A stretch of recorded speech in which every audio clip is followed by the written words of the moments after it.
Our next step with solving inequalities is we're going to do some solving of multi-step inequalities. So my target for you is then to use your equations solving skills now, along with having to pick out when you have to switch to an inequality sign and when you don't. So I'm going to do two examples here. One example is at a problem where you won't switch the inequality sign, and another problem is where you will end up switching the inequality sign. So let's take a look at these two examples. Number one, I have said 6n minus 11 is greater than or equal to 55. All right, so what I have to do is take a look over here. Can I add these two numbers? I'm sorry, can I subtract these two numbers? No, I can't subtract them. But what I can do is I can add. And I can add 11 to both sides. So I'm going to go plus 11. And I would highly advise you that if you are just watching the video and not writing down the examples, pause the video, get some paper out and start writing these examples down with me. I would mark on this one. Then we're going to put down, I would write down the inequality, and now we're plus 11 plus 11. Some of you would like to draw on the river, please feel free to do so. All right, so 6n stays as it is. Minus 11 plus 11 cancels and goes away. So now I can put my inequality symbol down. Greater than or equal to 55 plus 11 is 66. All right, next step, I have 6 times n. Work that backwards means divided by 6. Now I'm dividing by a positive number here. So since I'm dividing by a positive number, I will write n, and I keep, this is one where we keep the inequality symbol as it is, and 66 divided by 6 is 11.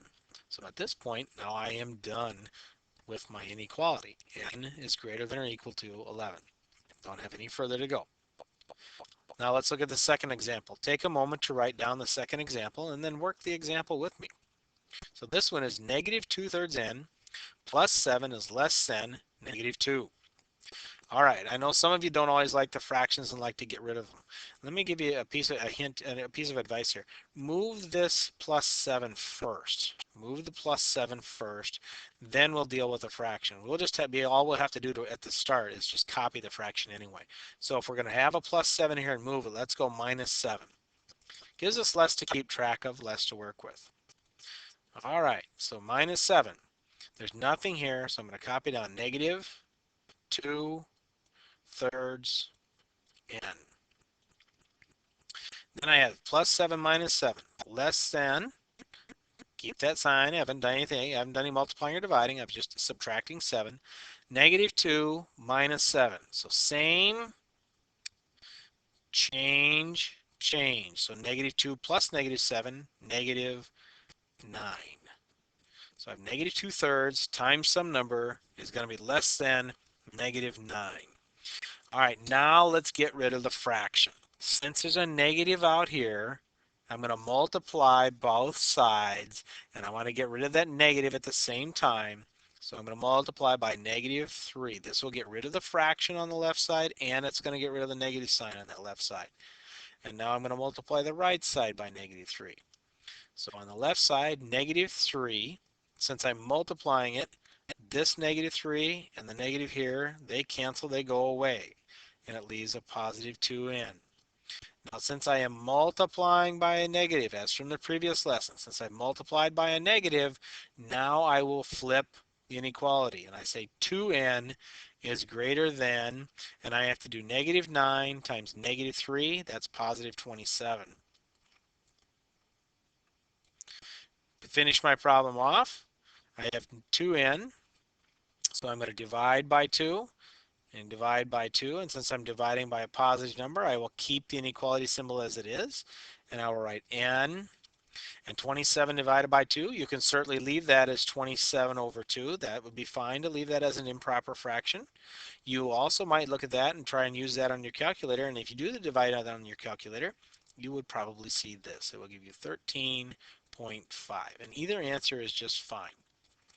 Okay, so what I want you to do is this. We're going to get the textbook, and you're going to need a piece of paper, and I want you to look at page 311.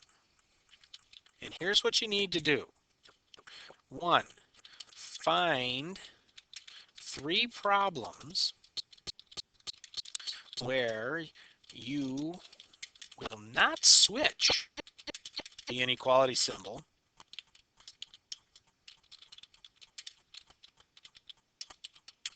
while solving the problem.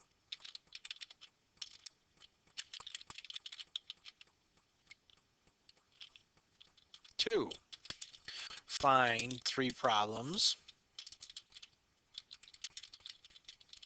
where you will switch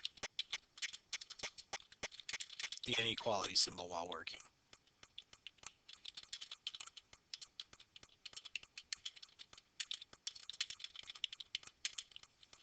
So if 1, find 3 problems where you won't switch the inequality symbol while we're solving the problem. 2, find 3 more problems where you will switch it.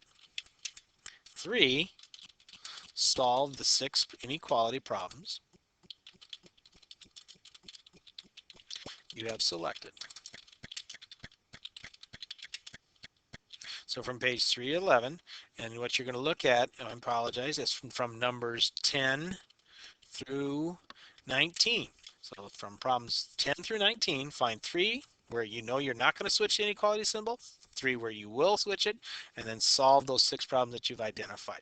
When you get done, check your answers. Be sure that you do the following. Show your work and check answers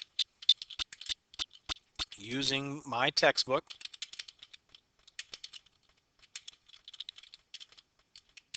before you turn it in. Always check your answers, get that feedback to make sure you're doing things right, and if you're not, come and see me. All right, give that a shot. Let me know what I can help you with.